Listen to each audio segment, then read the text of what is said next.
Welcome back. Dexcom just had a great earnings report and the stock is up healthily after hours.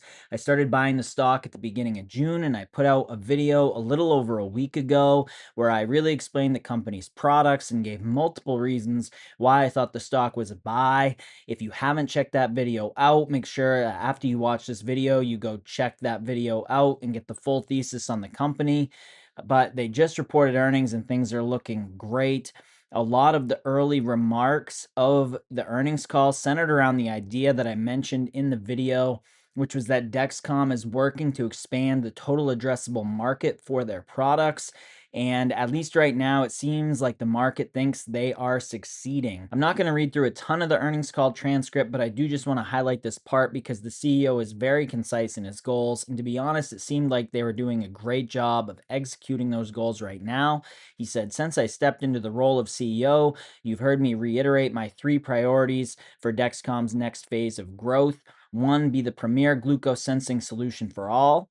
And I think you can see that because the G7 was a bit of a disappointment. And so they started rolling out the G7 15 day and they're already working on the G8. He said, second, set the standard for customer experience. And from the call, it seemed that they were listening to feedback on their products and really trying to grow their products based on that feedback. He also said, third, expand international market share. And in my prior video about Dexcom, one of the things that I mentioned was the fact that they're the number 2 company internationally for CGMs, but they're number 1 within the United States.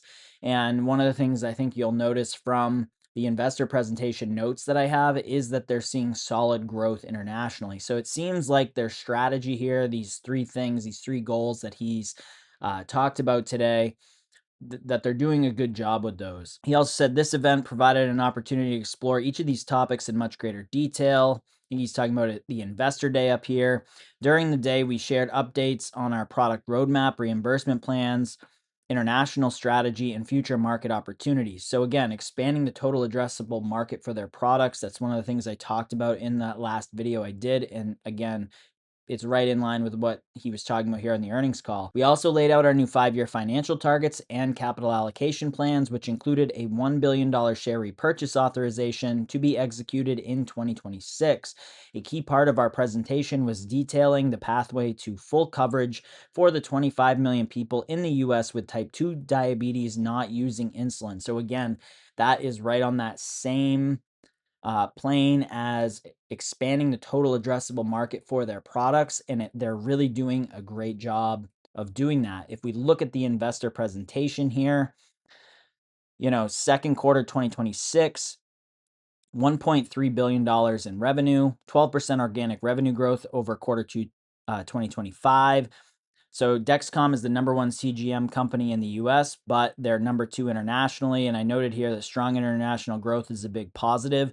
So you see 11% in the US and 16% internationally. And they note down here that growth was 13% in the US on a reported basis. Organic revenue excludes non-CGM revenue acquired or divested in the trailing 12 months, as well as the impact of foreign exchange. And so internationally, growth was 19% on a reported basis, but they have the same kind of note there. They also, as you can see here, they executed $600 million of share repurchases in quarter two of 2026. So they're returning capital while they're growing. And one of the things that I like about this is I think that they also thought that their stock was cheap, because if they repurchased $600 million of share repurchases just in that quarter, and then they talked in the transcript about having that $1 billion share repurchase authorization to be executed in 2026. $600 million compared to $1 billion there, that's a big share repurchase. And this is like a $28-29 billion company before the earnings report today, before the after hours movement. So that's a good share of shares bought back there. So in one quarter for them. So I like the capital allocation there. And then delivered record earnings per share of 70 cents, representing 46% growth year over year. So good things here. You can see strong revenue and strong margins, strong revenue growth and strong margins here. So I've highlighted, so quarter 225, you can see the difference in the revenue. This is in millions. And then quarter two 25 versus quarter two 26, you can see the difference in non-GAAP gross profit and margin. And then quarter two 25 and quarter two 26, the difference in non-GAAP operating margin and adjusted EBITDA margin. And you can see sequentially, these numbers here for the most recent quarter, those are also pretty strong. So if you compare that to the prior quarters, they're either pretty close to some of the strongest quarters they've had sequentially, or they're actually stronger than a lot of them. So, a really strong quarter here in terms of non-GAAP margins and also revenue and organic growth rate. In terms of their guidance, they raised the bottom level of guidance for revenue, and the top guidance remained the same. And then they raised the floor of their guidance in non-GAAP margins, and in some cases, they raised the ceiling. So when you look at non-GAAP gross profit margin, you look at non-GAAP operating margin and adjusted EBITDA margin, we're seeing positive things here in terms of the guidance. So if we look, I really liked this slide as well here, because this showed that international growth the last 4 quarters has outpaced the prior 4 quarters. This doesn't necessarily mean they're capturing international market share from competitors, but it is a good sign. So you look at the prior 4 quarters, quarter three of 24, you had 12% year over year growth internationally. That was 22% in quarter three 25. Quarter four 24, 17% internationally versus 18% in quarter four 25.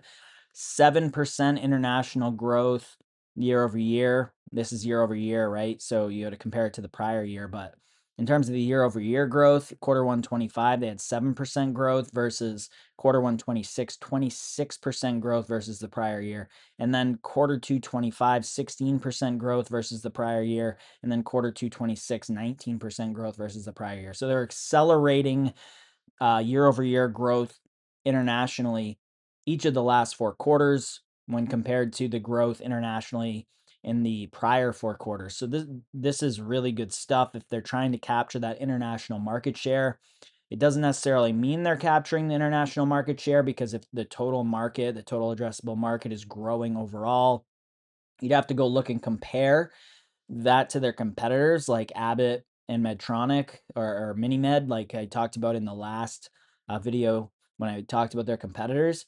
But this is a really positive sign in terms of international growth. It's hard to not be happy with those numbers. So, really good earnings report. The stock is up after hours. Lots of things to be happy about here.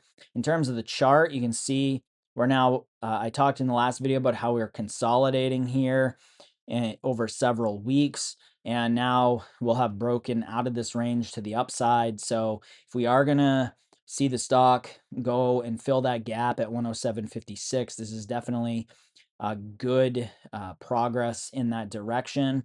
And so I'm excited to see what the stock does from here.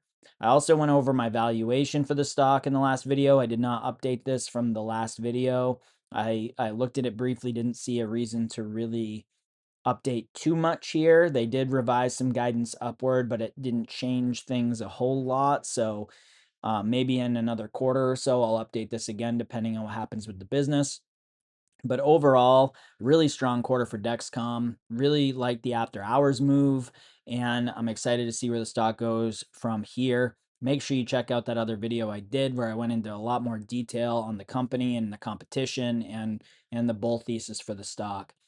Uh, if you found this video helpful or informative at all, please click the like button, subscribe, click the bell to get notifications, and follow me over on X at Stock Sale Flyer, where I often post about what I'm doing in the market, so you get more up-to-date, real-time type of information from me when I'm buying a stock or selling a stock or whatever it might be. Really appreciate it. Thank you. Drop a comment below. Let me know what you think, and take care. Bye.